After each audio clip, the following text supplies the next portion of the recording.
d'Elohim, notre Dieu. Amen. Amen, amen, amen. Voilà, aujourd'hui, c'est notre frère enseignant de Mishpacha qui va nous enseigner. C'est la première fois que tu commences ici à enseigner, hein?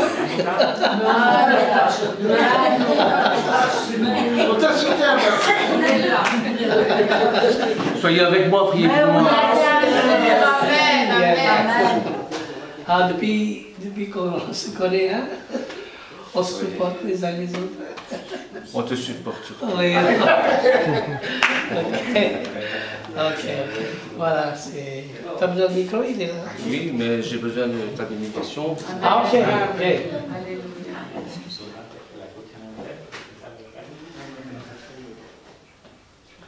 יברכך אדוני וישמרך. יאר אדוני פניו אליך ויחונקה. יישא אדוני פניו אליך וישם לך שלום. L'Éternel te bénisse et te garde et te protège. Qu'il fasse luire ses faces sur toi et qu'il t'accorde la paix maintenant. Dans le nom de Yeshua. Amen. Amen. Amen, amen. Amen, amen. On m'entend? Oui. Oui. Shalom Aleichem. Shalom Aleichem. Double paracha aujourd'hui. Paracha Nitzavim et paracha Vayelech. Double paracha, donc on est gâté vraiment. Moshe est sur le point de s'éteindre, Moshe est sur le point de mourir. Il donne ses dernières instructions, les toutes dernières. Et ici, il va demander au peuple d'Israël de s'unir, de répéter l'alliance qui a été faite. On est à peu près dans la même figuration qu'au pied du mont Sinaï. Au pied du mont Sinaï, lorsque le don de la Torah a été fait, tout le peuple d'Israël était là. Et ici, Moshe rassemble tout le peuple et il va inciter, il va demander au peuple de renouveler cette alliance. Et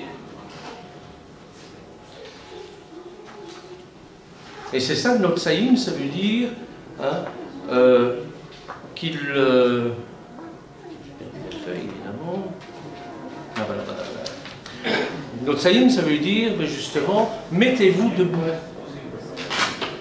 Mais c'est dans un but très solennel, bien sûr. Merci, ma soeur. Donc, ça veut dire se tenir debout, mais dans des circonstances particulières, dans des circonstances solennelles. Et c'est ce qu'il va demander au peuple d'Israël, c'est-à-dire de se mettre debout pour renouveler cette alliance. Bien sûr, bon, rien de neuf sous le soleil, évidemment, c'est répété tout au long de la Torah. On ne s'adresse pas à l'Éternel, on ne se met pas devant lui n'importe comment. Il faut une marque de respect. Respect au niveau du corps, respect au niveau de l'habillement, respect au niveau, à tous les niveaux. C'est pas n'importe qui qu'on a devant nous, c'est quand même notre Créateur. Donc il y a dans ce texte, dans cette parcha, quelque chose de plus que le fait d'adorer et de renouveler l'alliance. Il y a vraiment, si vous lisez bien, il y a quelque chose qui saute aux yeux. C'est-à-dire qu'il met en évidence la responsabilité collective. Alors si on veut bien prendre la Bible et lire les premiers versets, donc Devarim, chapitre 29, verset 10, j'ai oublié ma Bible justement. Lionel, tu veux lire les versets?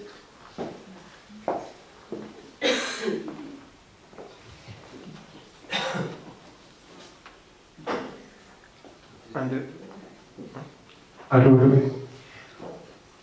Aujourd'hui, vous vous tenez tous devant Adonai, votre Dieu, vos chefs, vos tribus, vos dirigeants et vos officiers, tous les hommes d'Israël, ainsi que vos enfants, vos femmes et les étrangers qui sont ici, avec vous, dans le campement, celui qui coupe votre bois et celui qui puise votre eau.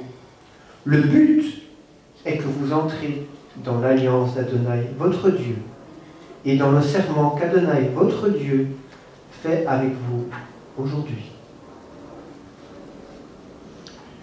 Je continue? Amen, c'est très bien. Donc, la paracha Nitzavim contient plusieurs principes fondamentaux de notre foi, bien sûr. La première, c'est l'unité d'Israël. Vous vous tenez debout, vous tous, pas hier, aujourd'hui. Aujourd'hui. C'est pas demain, c'est aujourd'hui. Devant l'Éternel, votre Dieu. Devant vos chefs de tribu, vos anciens, vos préposés, tout homme d'Israël, vos jeunes enfants, vos femmes, ton converti qui est à l'intérieur de ton camp, depuis vos coupeurs de bois jusqu'à vos porteurs d'eau. La paracha de cette semaine est celle qui prépare Rosh Hashanah. Et elle débute ainsi: vous vous tenez tous debout aujourd'hui devant Dieu.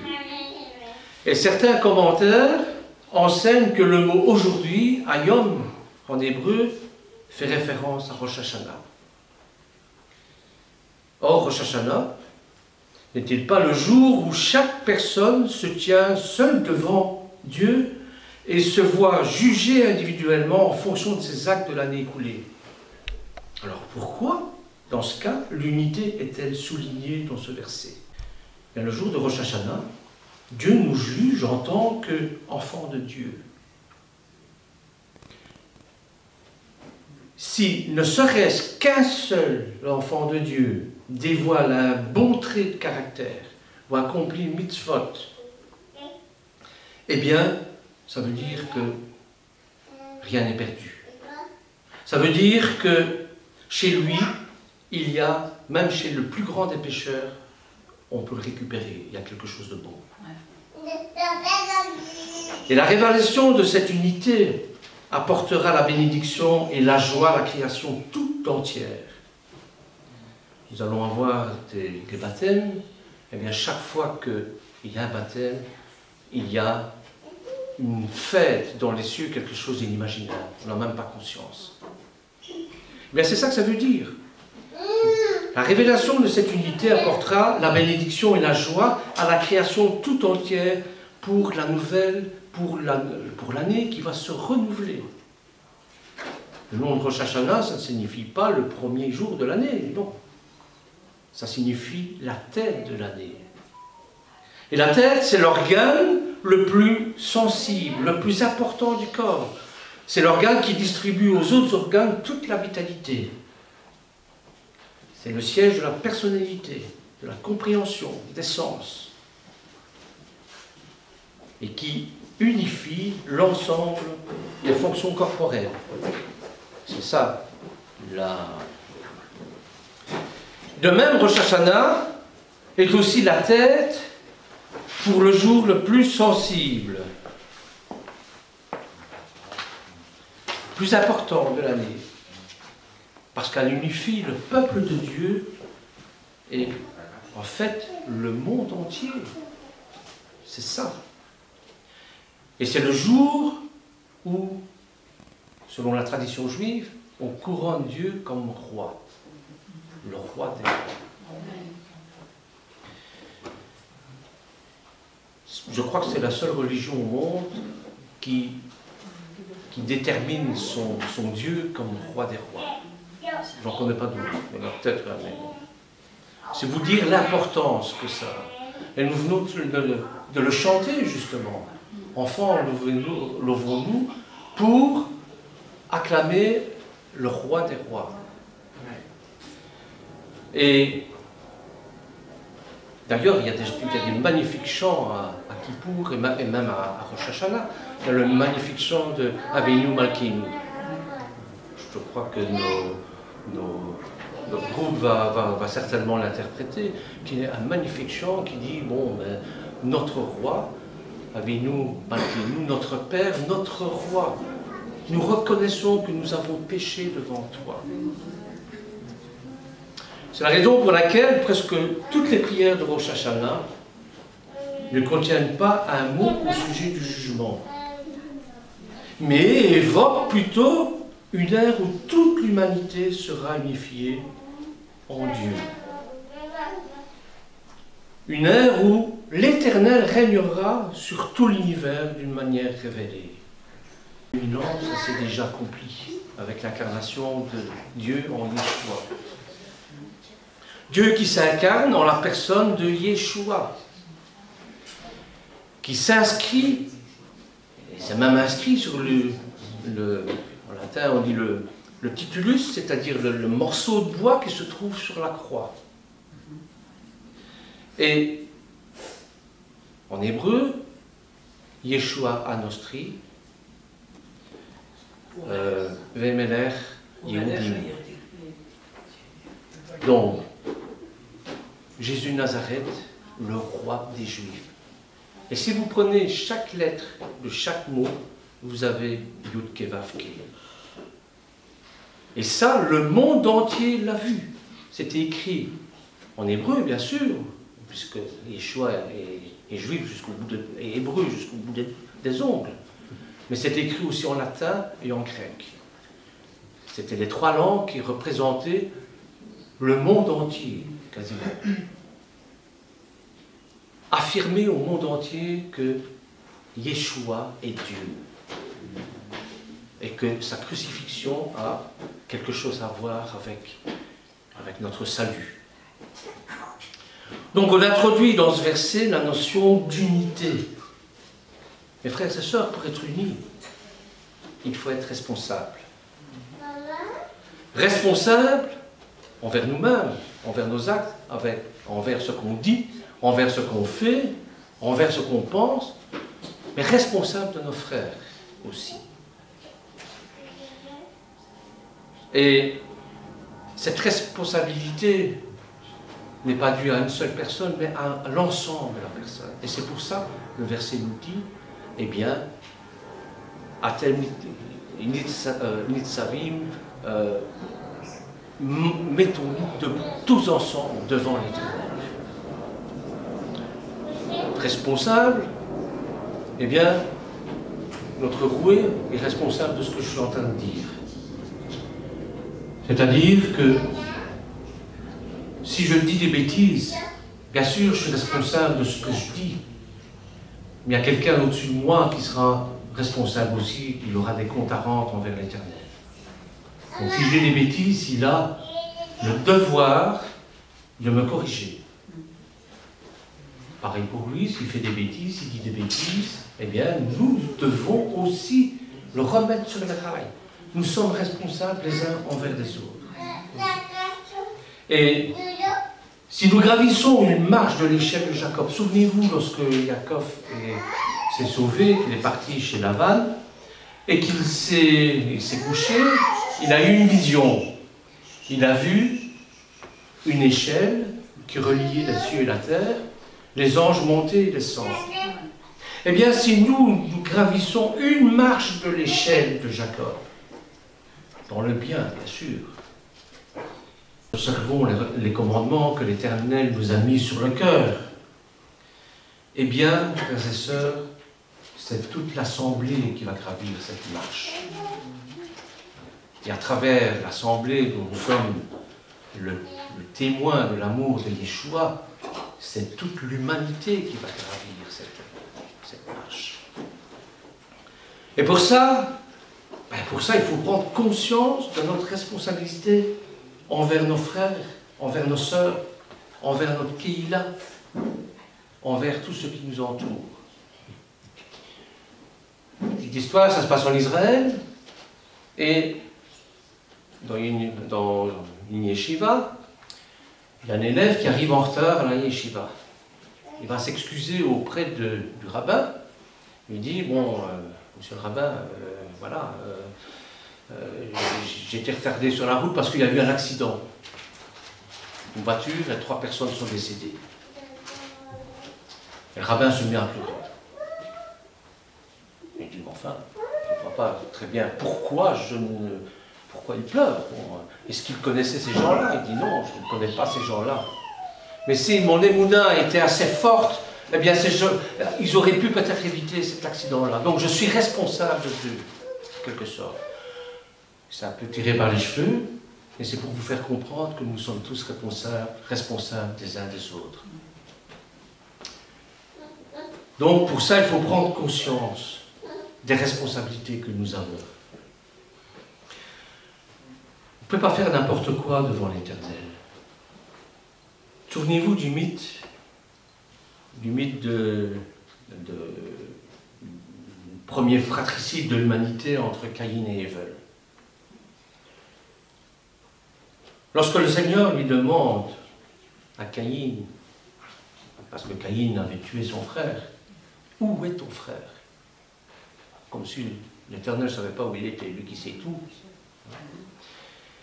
C'est dans Genèse, au chapitre 4, verset 9. Et l'Éternel dit à Caïn, « Où est ton frère Ève ?» Il répond, « Je ne sais pas. Suis-je le gardien de mon frère ?» Et ça me revient, et on revient à Matthieu, au chapitre 7, verset 21, qui dit « Ceux qui me disent Seigneur, Seigneur, n'entreront pas tous dans le royaume des cieux, mais seulement celui qui fait la volonté de mon Père, qui est dans les cieux. » Plusieurs me diront ce jour-là, Seigneur, Seigneur, n'avons-nous pas prophétisé par ton nom? N'avons-nous pas chassé les démons par ton nom? N'avons-nous pas fait beaucoup de choses, beaucoup de miracles par ton nom? Pour faire ça, il faut déjà avoir la voix Kodesh. Et pourtant, même en ayant la voix en Kodesh, ça ne suffit pas apparemment.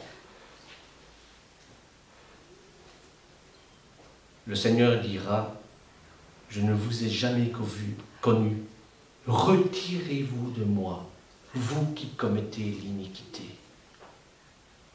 Verset 21 de la Bible, d'une certaine Bible, dit « Pour entrer dans le royaume des cieux, il ne suffit pas de me dire « Seigneur, Seigneur », il faut aussi faire la volonté de mon Père qui est dans les cieux. » Et en Galates, au chapitre 5, verset 6, on nous dit « La foi qui n'agit pas par l'amour n'est rien. » C'est-à-dire tout le moteur de nos actions, de nos pensées, de nos paroles, doit être l'amour. L'amour envers nos frères et nos sœurs. L'amour, cet amour fraternel. Cet amour fraternel qui est le troisième, je vais dire, pilier avec la foi et l'espérance. Lorsque le Seigneur reviendra, on n'a plus besoin de la foi, il sera là. On n'a plus besoin d'espérer, puisqu'il sera là. Et l'amour, on a toujours besoin de l'amour. Et c'est ce que Paul nous dit. Yeshua nous donne l'autorité de chasser des démons en son nom. C'est vrai. Mais si nous pratiquons cela pour manifester que nous avons de l'autorité, ou pour exercer de l'autorité, nous sommes à côté de la plaque. Nous sommes en dehors de la volonté de l'Éternel.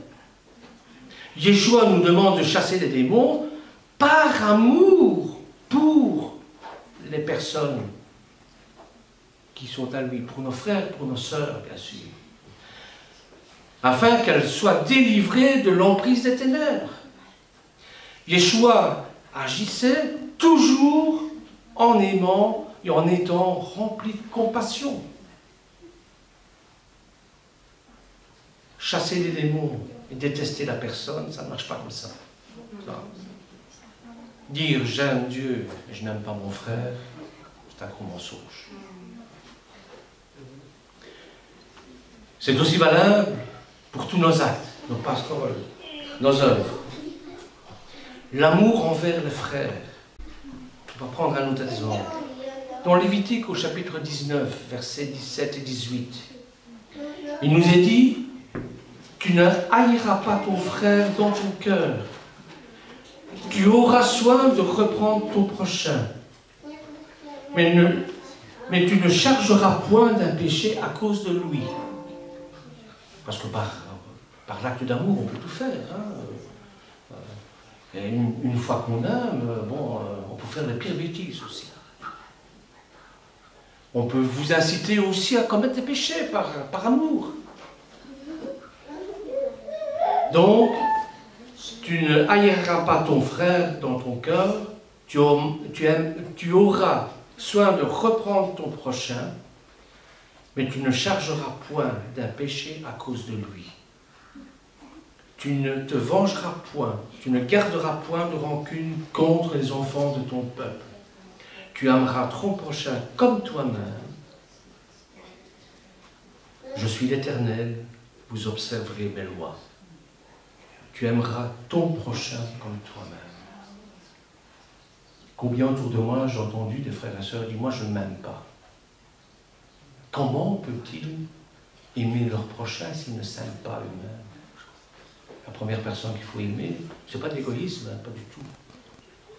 Un jésuite disait charité bien ordonnée commence par soi. C'est vrai, il faut d'abord s'aimer soi-même pour pouvoir donner, prodiguer d'amour aux autres. Vous voyez? Suis-je responsable de mon frère après tout ce que je viens de vous dire? Mais bien sûr que oui. À 100%, on est responsable des uns des autres. Oui, on vient de le voir. Tu auras soin de reprendre ton frère par amour. Maintenant, dans la Brit Hadasha, dans Marc, chapitre 12, verset 30, il nous dit « Tu aimeras le Seigneur ton Dieu de tout ton cœur, de toute ton âme, de toute ta pensée, de toute ta force, ton prochain comme toi-même. Il n'y a pas de plus grand commandement que celui-là, dira Yeshua. » Il fallait, dans l'ancienne alliance, il fallait obéir à la loi. Mais dans le nouveau, Yeshua nous demande d'aimer parce que l'amour de Dieu a été répandu dans nos cœurs par la Ruach HaKodesh. Et j'ai pris comme référence Romains chapitre 5, verset 5. Dans sa grâce, Dieu nous a donné la capacité, en nous donnant d'expérimenter son amour. Pour cela, il nous faut demeurer dans sa parole. Aimer, c'est bien, mais il faut rester dans la parole. Il faut aimer comme Dieu aime, en réalité. Et son amour est tellement grand qu'il a donné ce qu'il avait de plus cher pour sauver toute l'humanité. Geste encore incompréhensible aujourd'hui. Est-ce que vous allez sacrifier ce que vous avez de plus cher pour sauver des gens qui n'en valent même pas la peine? Il faut s'appeler Dieu, bien sûr, pour faire ça. On a Jean chapitre 2, versets 2 et 5. Celui qui dit « je l'ai connu » et qui ne garde pas ou ne pratique pas ses commandements, c'est un menteur. La vérité n'est point en lui, mais l'amour de Dieu est vraiment parfait en celui qui garde ou pratique sa parole. Et par cela, nous savons que nous sommes en lui, que nous lui appartenons. Amen.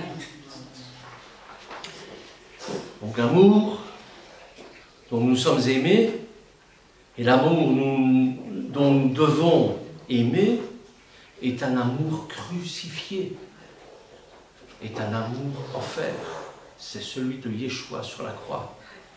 Un amour dressé comme les deux bras de la croix. L'un vertical qui représente l'amour de Dieu dans nos vies, et l'autre horizontal qui représente l'amour entre frères et sœurs. Ce bras symbolise l'amour pour les frères. Remarquons tout de suite que les bras de la croix, en un certain point, sont rassemblés, incrustés l'un dans l'autre. La leçon à en retirer, c'est pas difficile. Hein? Mon amour pour les frères doit passer, doit être transformé, doit être purifié par l'amour de Dieu, ou la relation que j'ai avec Dieu.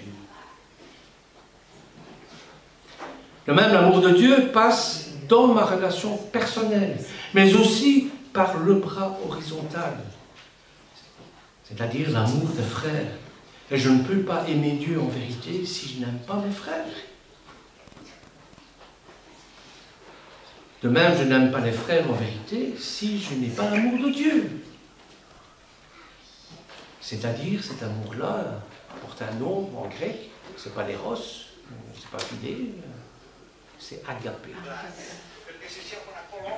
L'agapé, c'est-à-dire cet amour qui n'est pas sur terre. C'est l'amour de l'Éternel.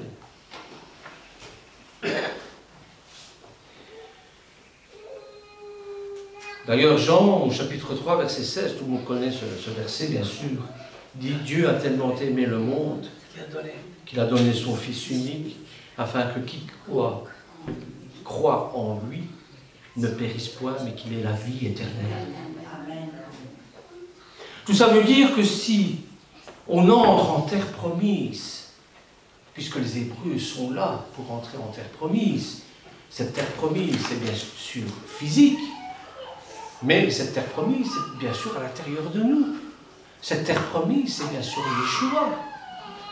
C'est bien sûr cette terre spirituelle. Eh bien, à ce moment-là, si on entre dans cette terre promise, que ce soit physique, psychologique ou spirituelle, on cesse de vivre sa foi d'une manière individuelle, mais de la vivre d'une manière collective, tous ensemble. Et c'est très important car mes actes ont des répercussions sur mes frères et sur mes sœurs, et sur la Keïla, et sur la Kahal, et sur l'humanité. Et les actes des autres aussi ont des répercussions sur moi-même. Ça veut dire que je suis capable de prendre la responsabilité collective dans son ensemble, de prendre la responsabilité de la Keïla dans son ensemble. Puisque la Keïla, c'est quoi? C'est tous ceux qui la forment, cette Keïla. C'est vous, c'est moi. C'est pas le bâtiment. Le bâtiment, avec le temps, ça se détruit. La Keïla du Seigneur, c'est nous, d'abord.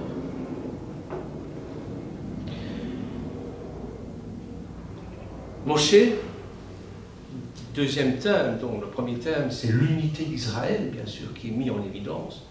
Deuxième thème, c'est bien sûr la rédemption future. Moshe avertit de l'exil et de la désolation de la terre promise, qui résulterait d'un abandon des lois de Dieu. Mais aussi il annonce qu'à la fin, tu retourneras vers l'Éternel ton Dieu. Si tes dispersés étaient au bout des cieux, de là l'Éternel ton Dieu te rassemblerait. Il t'amènera vers le pays dont avaient pris possession tes pères. Pour moi, c'est la plus grande des prophéties, c'est celle-là. Moshe dit à l'avance, je vous ai donné toutes les lois de l'Éternel, mais vous n'allez pas les respecter. Vous n'êtes pas capable de les respecter. Et vous serez déportés. Et l'histoire nous prouve que c'est vrai. L'histoire est témoin de la prophétie qui s'est réalisée de Moshe. La prophétie qui, maintenant, on voit l'inverse, où tous les Juifs du monde entier commencent à revenir sur leur terre. La promesse faite à Moshe et à nos pères, eh bien, se réalise sous nos yeux. Il faut être aveugle pour ne pas le voir. Il suffit de voir le nombre d'avions à Ben Gurion qui atterrissent avec les Juifs qui font leur aliyah. L'aliyah, ce n'est pas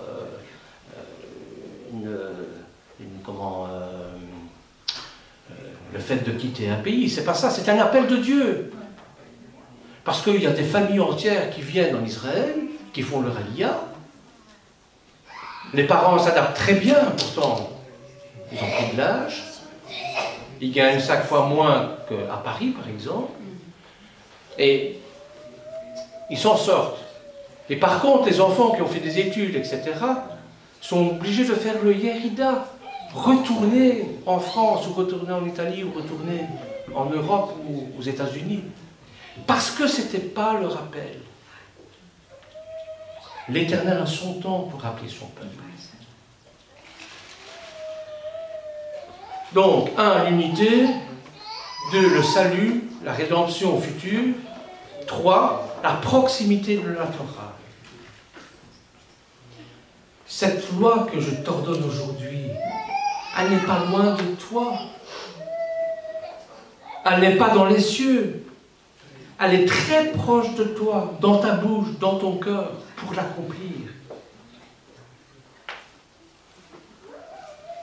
4.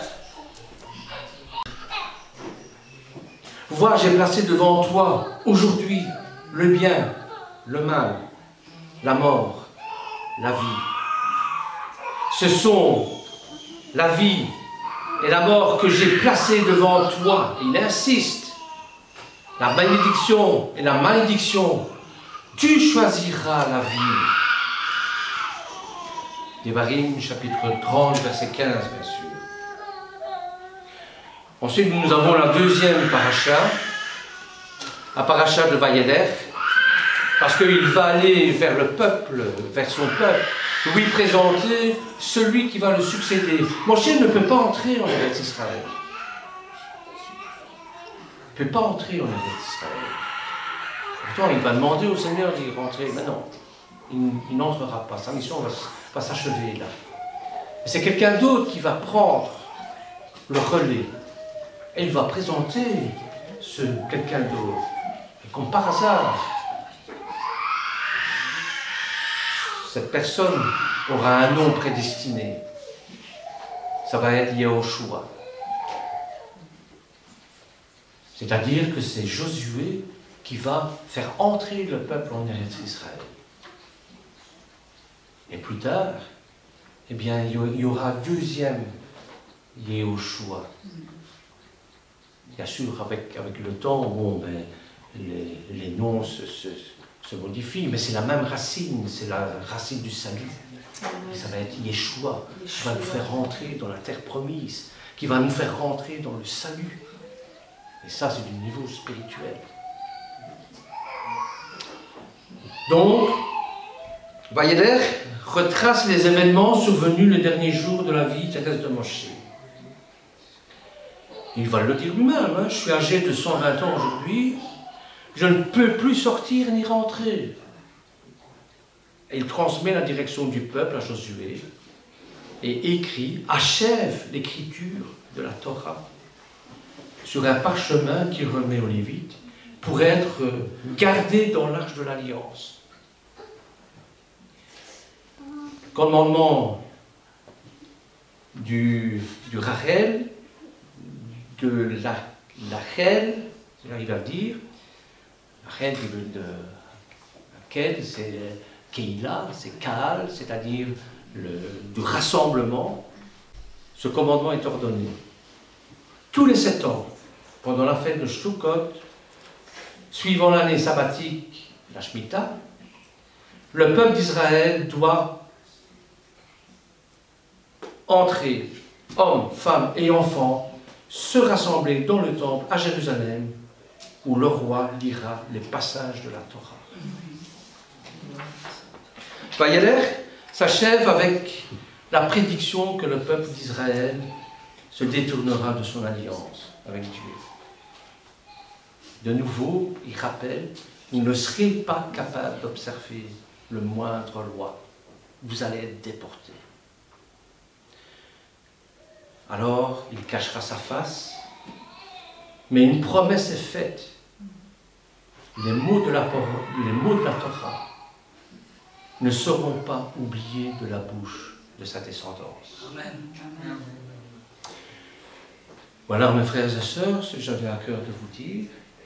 Alors, nous allons faire ce que Moshe a demandé au peuple, c'est-à-dire, à Atem Nitzavim, nous allons nous mettre debout et renouveler, bien sûr, cette alliance que nous avons à faire avec l'Éternel. Je vais vous demander de vous mettre debout et de prier dans votre fort intérieur avec moi. Dieu Tout-Puissant, Père éternel, je remets entre tes mains l'alliance que j'ai conclue avec toi, cette alliance d'amour. Seigneur, Montre-moi la voie à suivre. Seigneur, cette alliance est un acte d'amour, mais c'est un acte de mariage. Dont le contrat de mariage, la Ketouba, c'est la Torah. Je m'engage aujourd'hui, à la veille de Rosh Hashanah, à la veille de Yom Teruah, je m'engage aujourd'hui à continuer, à essayer d'observer ta loi. Et par Yeshua Mashiach, eh bien, c'est lui qui va me guider, parce qu'il est le chemin, il est la vérité, et il est la vie. Amen. Soyez bénis, en tout cas, en ce temps de Shabbat. Que Dieu Tout-Puissant vous bénisse, par Yeshua Mashiach qui est monté sur la croix, et qui par son sang sacré nous pardonne nos péchés et nous conduise à la vie éternelle. Amen. Amen. Amen.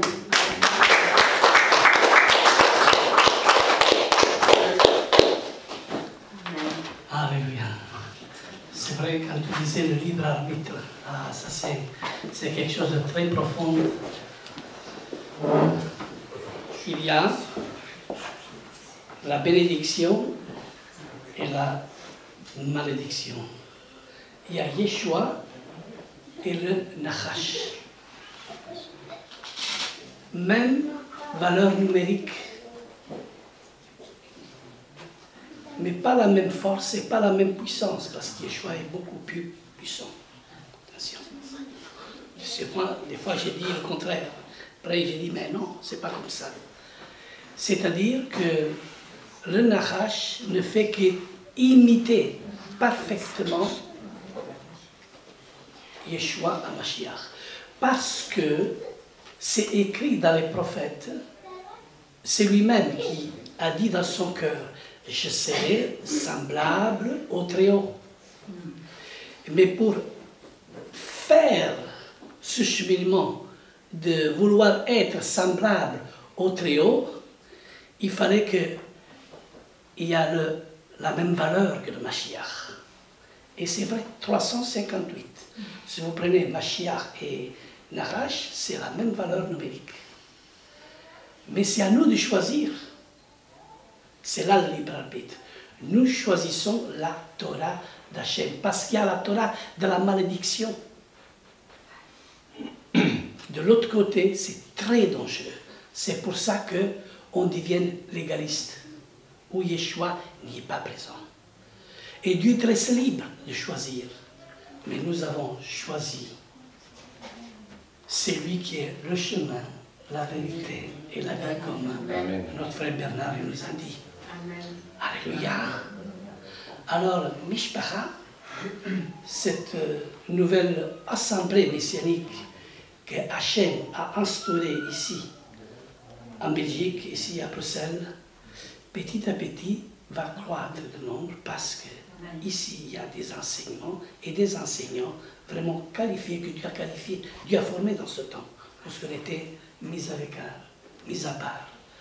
Et croyez-moi, il y a eu beaucoup de travail qui s'est fait. Et tous à Mishpacha sont bien, un derrière l'autre, tous. C'est-à-dire, chez nous, dans notre famille, on n'est pas à Star Academy ou la compétition qui a prêché mieux, ça n'existe pas chez nous. C'est Mishpacha veut dire la famille dans laquelle chacun de nous donne de ce qu'il a reçu de la part de Yeshua. Voilà, un roé avec un autre roé, avec des enseignants, un évangéliste, des enseignants, et croyez-moi, le temps est venu où nous resterons maintenant à Bruxelles. Amen.